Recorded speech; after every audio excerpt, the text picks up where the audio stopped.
zikora? Uyu munsi ni izihe mbaraga zikora rwihishwa cyangwa ku mugaragaro kugira ngo zitume dutesha agaciro ububasha bwa Bibiliya? Zana igisubizo cyawe mu itsinda ry'ishuri ryo ku isabato. Ngayo magambo y'uyu munsi, njye numvise ari icyigisho gikomeye cyiza cyane, gikomeye atari ukuvuga ngo biragoye kucyumva, ahubwo kitwongerera ibyiringiro. Ibyanditswe bigenda bisohora, kandi guhera mu isezerano rya kera kugera mu isezerano rishya mu byahishuwe, ibyanditswe byose bisohoka mu gihe cyacyo gikwiriye, kandi bigasohoka nk'uko byanditswe. Bariya abantu babyanditse, nicyo kikwereka ko atari imbaraga zabo zabyanditse, ni Imana yo ireba ibihe byose, yo izi ibizabaho, ikabavugiramo, ikabinsipayaringa bakabyandika. Ikindi, uko byagendekeye Kristo cyangwa se ibyanditswe twabonye byasohoye, tukabibona ko byasohoye inyuguti ku nyuguti, naho akadomo kare akaba ariho akadomo kare, uko byanditswe niko byasohoye. Ibyo bikwiriye kuduha ibyiringiro no kwizera ko ibisigaye nabyo bizasohora igihe nikigera. Ikindi, hari ibintu byinshi kuri iyi si bituma twibagirwa Imana, tukaha Bibiliya tukayifata nk'igitabo gisanzwe. Nyamara mu ijambo ryayo Yesu yaravuze ngo ijambo ni Kristo, ngo mbere na mbere hariho jambo, uwo jambo yahoranye n'Imana, uwo jambo yari Imana. Ijambo ry'Imana Bibiliya ni Yesu. Ibyanditswe byose byanditswe, byahumetswe n'Umwuka Wera, byahumetswe n'Imana kugira ngo bitubere ibihamya by'uko ibyabaye ari ukuri, kandi n'ibiriho n'ibyo dutegereje nabyo ari ukuri. Aho rero kwizera kwacu kugomba kugira ipfundo, cyane cyane muri iyi minsi turimo, kubera yuko mu minsi mike tuzageragereshwa kureba niba duhagaze mu byanditswe. Eske tuzamera nk'abafarisayo bari barizeye Mose bagahakana Imana, bizeye ijambo bakaryiga rwose bakarikomeza, usibye ko njye ntavuga ko bizeye, barangiza Kristo yazi uwo Mose yavugaga bakamuhakana kugeza bamwishe? Ese ubwo byaba bitumariye iki kumara uyu mwanya twicaye tuvuga ku ijambo ry'Imana? Umwanya ni uwacu kugira ngo tuganire. Imana ibahe umugisha. Pasiteri Eric, turakwakiriye. Hariho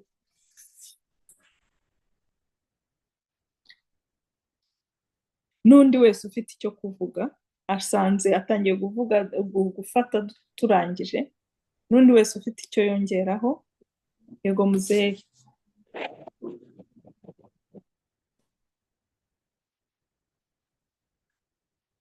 Nta muntu ufite icyo kuvuga?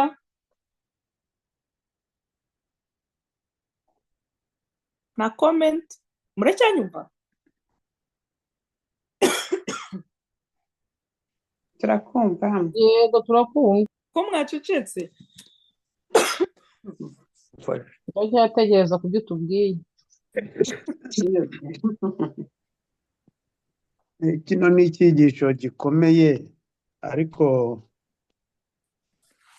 yewe ikibazo mfite buriya, hari igihe twibwira ngo abantu kera ngo Yesu baramwanze, ariko ntibamumenye, nibyo, ariko ukurikije imyizerere yabo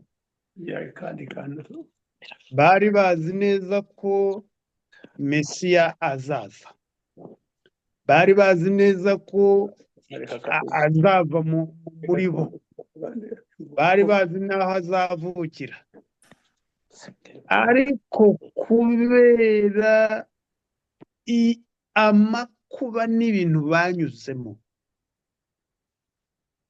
bo icyo bari bazi ni ugomba kuza kubakura ku ngoma, kubakura mu buretwa, kubakura ku ngoyi.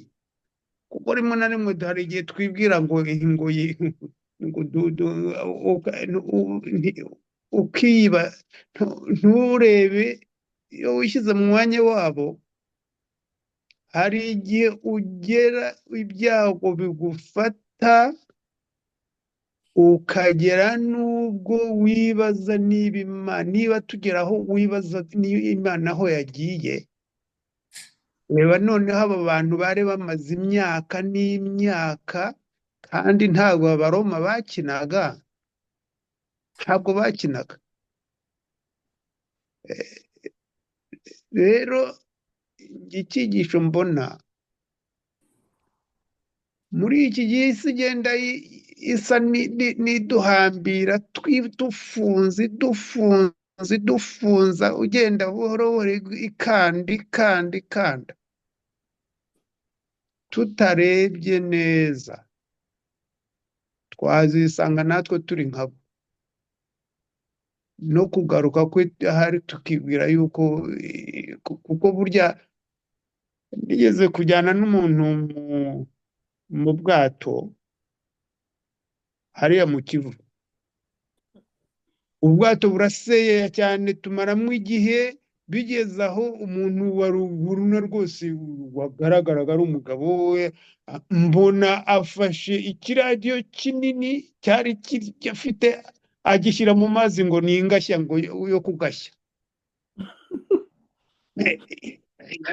Ni ukuvuga ko icyo gihe kubera umwana w'umuntu ibitekerezo bye byamaze kugenda n'ubwoba, ashobora no gukora ibidakorwa. Uretse rero kuba turi muri Kristo buri gihe cyose, mwabonye ko umuntu burya bajya bavuga ngo umusazi arasara akagwa ku ijambo. Wabonye ko umuntu iyo ibintu yakomeje kubamo akabibamo nibyo n'ubundi akora, nta niyo mpamvu muzareba umuntu uvuye mu kinya bari bashinjirije, iyo akangutse aho yatangiriye nibyo avuga, ibyo yakekaga. Niba yari ari gusenga akanguka asenga, niba yavugaga Imana avuga Imana, niba yari umusamanya n'ibyo. Donc niba yicaga akanguka ari icyo avuga. Natwe rero tutigengesereye ngo Yesu atwinjire mu maraso, ibihe turimo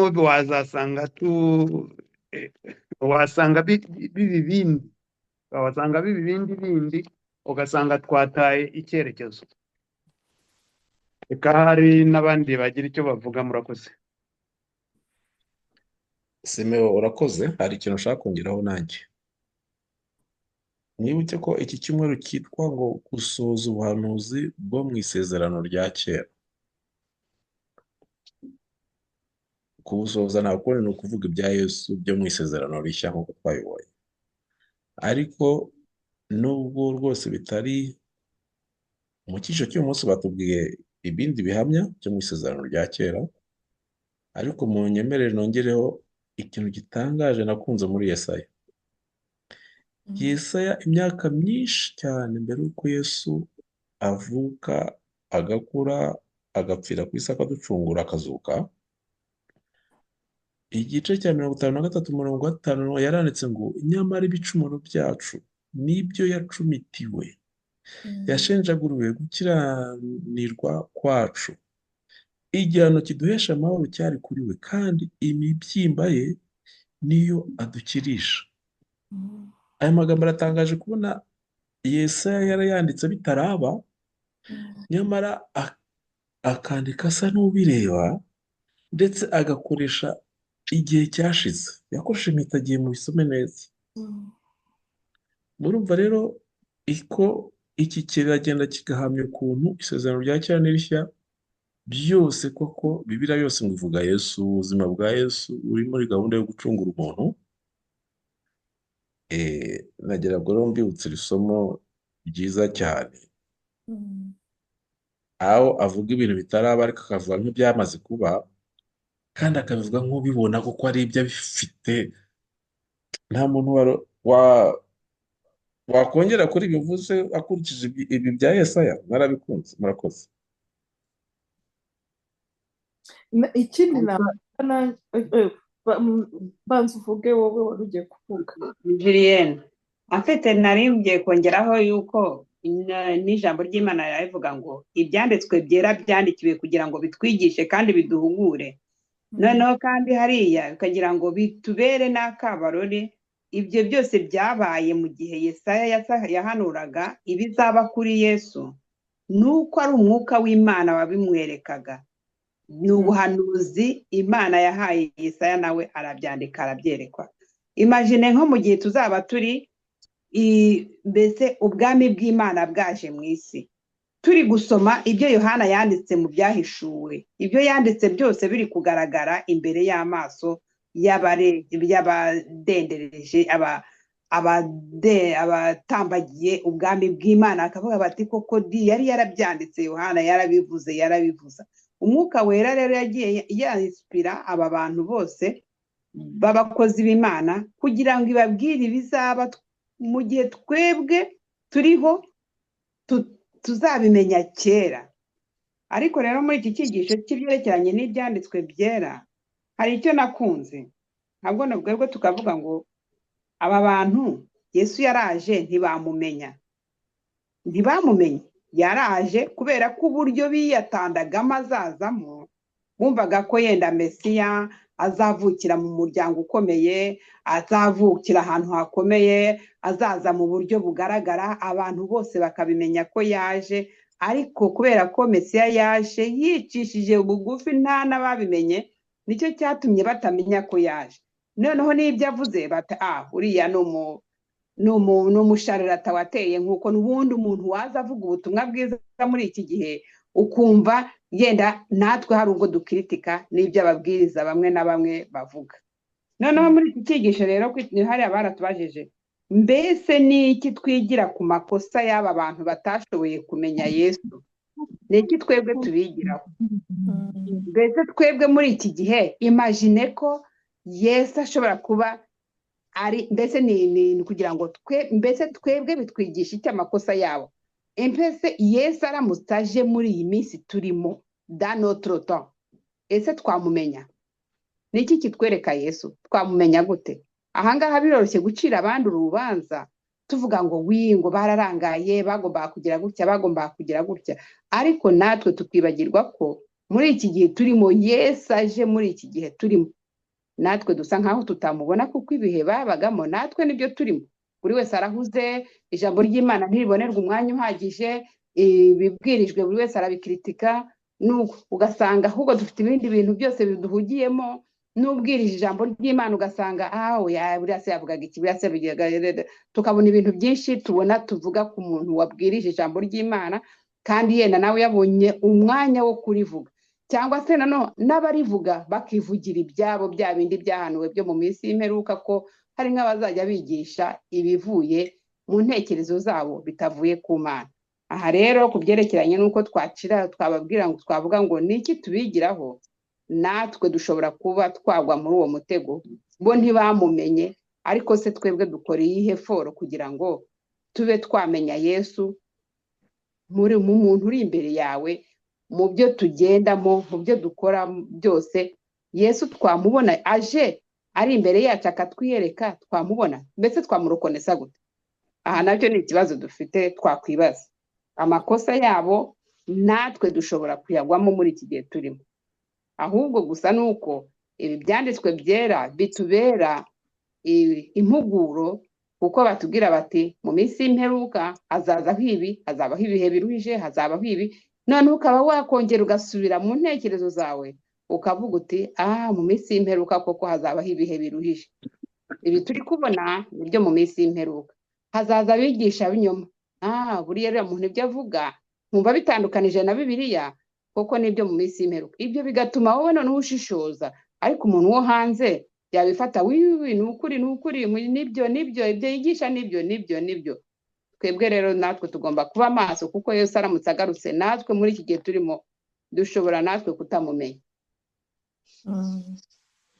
Nibyo ngo ibyanditswe byabereyeho akabarore kugira ngo natwe tubyigireho. Mugani nta yindi mpamvu Imana yagiye ishyira mu isezerano rya kera, cyangwa se no mu gutangira kw'intumwa ibi bitekerezo byose wari uvuze uti muzehe niwe wabitangiye avuga ngo abayisiraheli bari bari ku ngoma y'abaroma ikomeye cyane. Njyewe navuga ko ari byo koko, ariko nanone simbyemere ko aricyo cyatumye bamuhakana.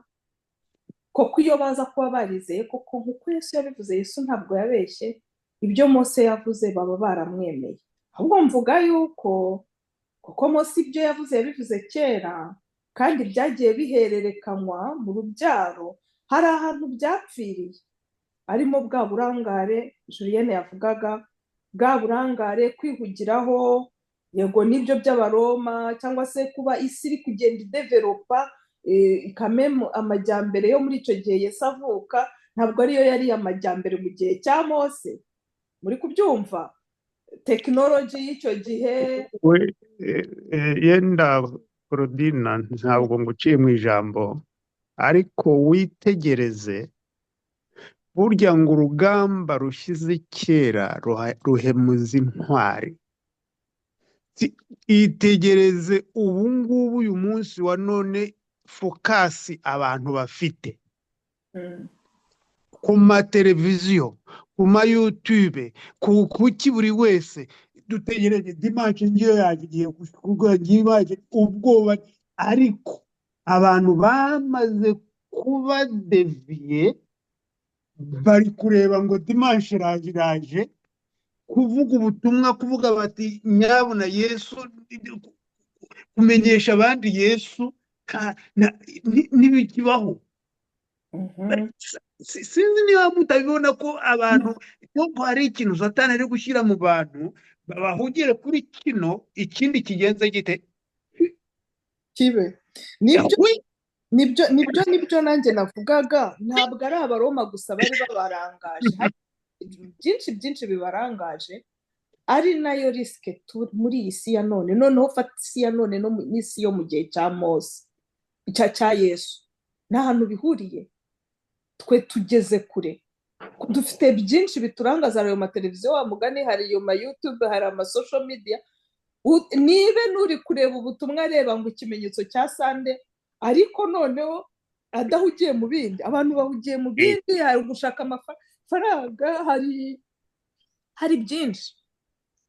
Ibyo rero nibyo reba intambara y'ubukene, vala intambara y'ubukene, maze urebe uko ubu ngubu umuntu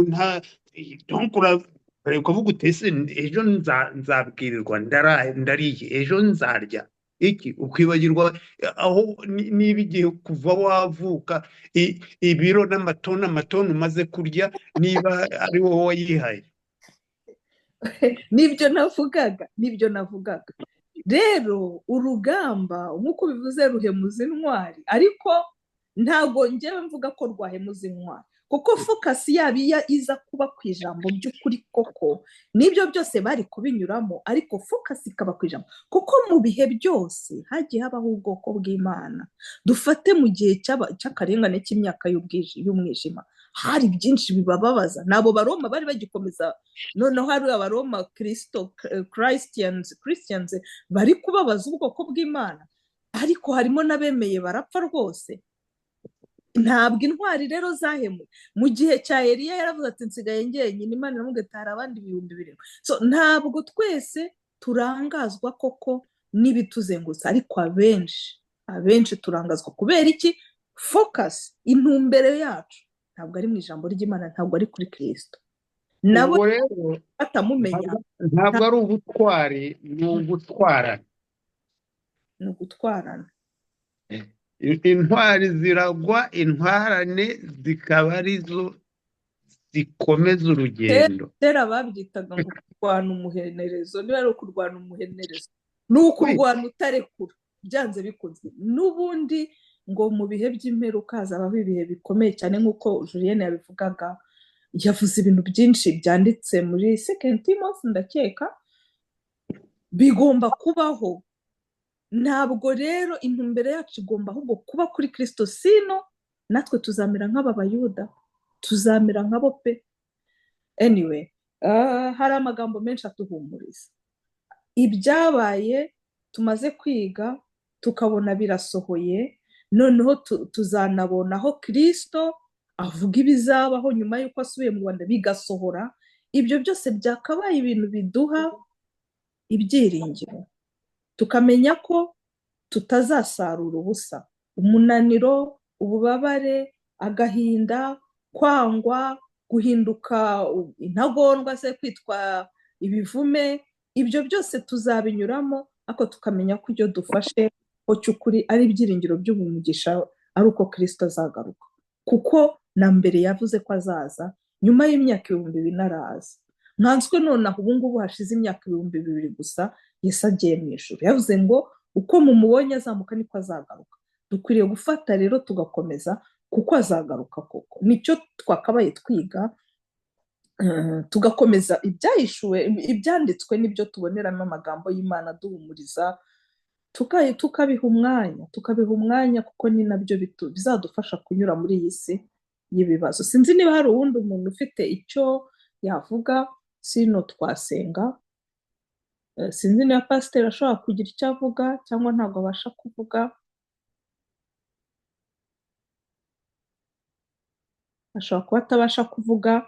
Reka dusabe Claudine, Karame. amasegonda make. Nta kibazo Mu rwose. bintu wadusomeye harimo ngo mu butumwa bwiza inshuro nyinshi Yesu yagiye agaragaza ko ibyanditswe byera ari ibihamya bimuhamya. Ibyanditswe byera. Kandi tumaze kubona isezerano rya kera n'isezerano rishya.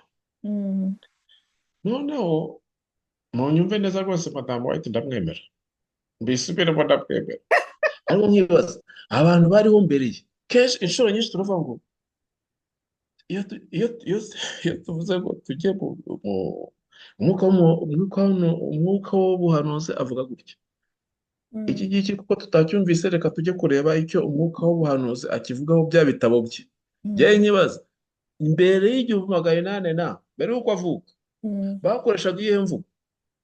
Erega Madamu White, Kirakomeye Claudine, ikibazo kirakomeye. oya reka nsubize uko mbyumva n'abandi baradufasha, sibyo? Madamu White yabayeho ngo adusobanurire twebwe mu minsi y'imperuka irangiza, ariko ubundi utarafata n'igitabo cy'umwuka w'ubuhanuzi, Bibiliya irisobanura. Madamu White afite ukuntu afata Bibiliya akayishyira mu magambo ari simple, umuntu wese ashobora kumva, kandi akoresheje experience y'ibintu byabaye, urumva, bityo bikaduha ibyiringiro by'ibizaba. Madamu White ni umuhanuzi pe, Imana yamukoreyemo, ariko udafite n'igitabo cya Madamu White, Bibiliya y'ubwayo irisobanura. Yisobanura gute? Hari ahantu handitse ngo rimwe na rimwe hano gake, ejo bundi nari nabisurimye ngo reka mparebe mpababwire, niba hari umuntu uhibuka mbwire, ndumva ari muri Yesaya, Yeremiya, ngo ibyanditswe kugira ngo bimenye ngo hano gake, ngo na hariya gake, none bikagenda byisobanura. Iryo somo ejo nzaribazanira. Bivuga ko Bibiliya ubwayo irisobanura. Usoma hano utahumva, ugasoma ahandi ukahamenya, ugakomeza, utahumva imbere ugakubitana n'ahandi havuga nk'ahandi. Bibiliya ubwayo igenda yisobanura. Noneho ubwayo uko igenda yisobanura n'ibituzengurutse rero urebeye mu maso. Hari umupasiteri ukunda kuvuga ngo gukoresha prophetic eye, gukoresha ijisho ry'ubuhanuzi. Donc ibikuzengurutse ntubirebe nk'uko ab'isi babireba, ukabireba ukoresheje Bibiliya. Ni ukuri Bibiliya irisobanura y'ubwayo. Abambere ya Madamu White nuko byari bimeze, kandi niyo naho habaye intwarane zikomeye cyane mu gihe cy'umyaka y'umwijima. None se twafata Martin Luther King cyangwa bamwitaga nde, uwatangije Protestantism, yari umukatolike, ariko Bibiliya y'ubwayo yaramwigishije. Imana rero ishobora kukwigishiriza ikoresheje Bibiliya, nta kindi kintu izakoresha ni Bibiliya. Nimara kukwigishiriza, Bibiliya ubwayo izisobanura. kugira ngo bariya batubanjije batangiye ibintu by'ubuprotesitanti basohoke batangire guprotestinga nyine, ni Bibiliya yabiberetse ukuri, yabafunguye amaso, noneho umwuka wera akagusobanura. Yesu yaravuze ngo simbasize mwenyine, mbasigiye umwuka wera kugira ngo ajye abasobanurira ibyo mutumva. Bibiliya ubwayo irisobanura rero. Madamu White nawe ni umuhanuzi w'Imana, umufite ni byiza ko utamufite, Bibiliya irisobanura. Murakoze. Ndumva ari uko tuvuga. Herman wasubijwe? ariko ntabwo nyuze. Reka turangire, tuzagitangirira. Reka tugitahane tuzagisubire hejuru. Okay. Nowera nibwo akiza arabasha kudusengera.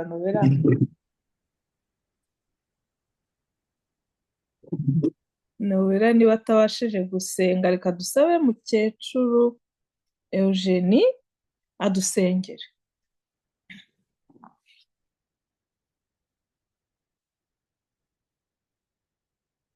Mukecuru Eugenie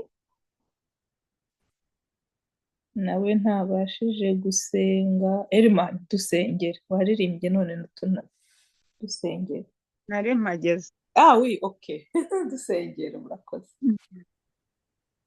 Turagushimiye data wera, turaguhimbaje Imana ikomeye, tugushimiye ko udukunda, tugushimiye ko uturinda, kandi tugushimiye ko ari wowe utubeshejeho, ukatwoherereza imiburo y'uburyo bunyuranye kugira ngo tubashe kugorora ingeso zacu bigishoboka, tubashe kuzashyika iwacu heza.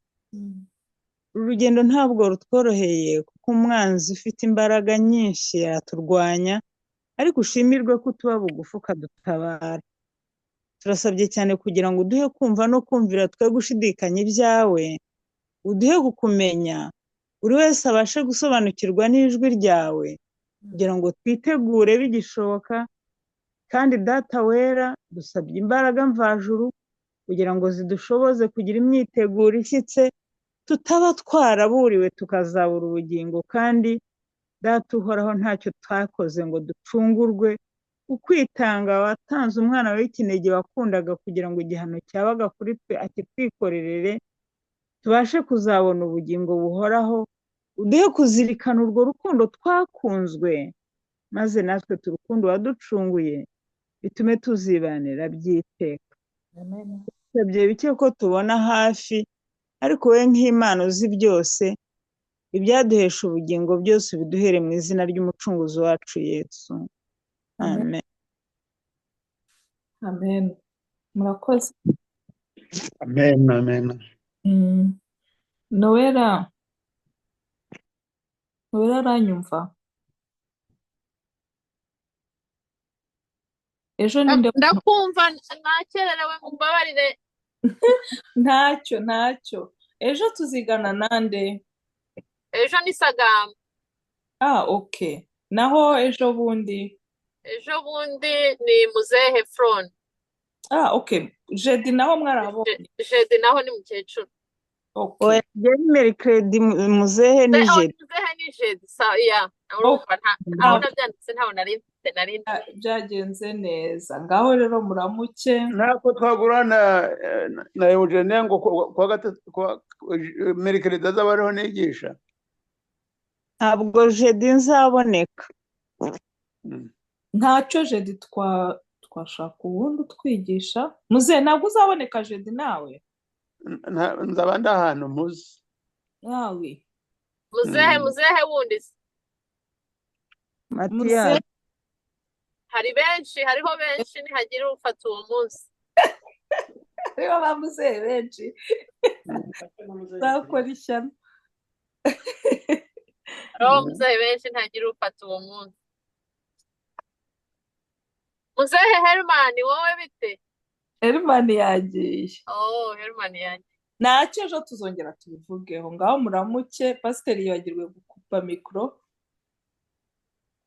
Ubwo ibyo arabivanamo. Murakoze. Ngaho muramuke. Imana ibarinde. Twese hamwe.